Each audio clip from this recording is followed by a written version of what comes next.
So CCTV, closed circuit television, is something which we use and see in our everyday lives. So behind we've got a CCTV wall, which is something that we use in our public service centre, so our police control room, which is also shared now with the fire brigade. And what we've got is a number of different screens from different parts of South Wales. CCTV is a really useful and valuable tool for police. Whilst all these cameras might not be monitored at every one time, they're recording, and CCTV provides such valuable evidence and information to the police and other services.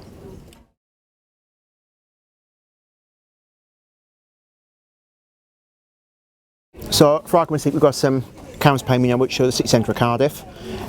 This can be really useful, particularly if we're dealing with nighttime economy or large-scale public events.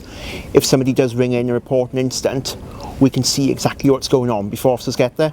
So it might be a case of somebody will ring in and say there's disturbance, or they could ring in and say there's a lost child.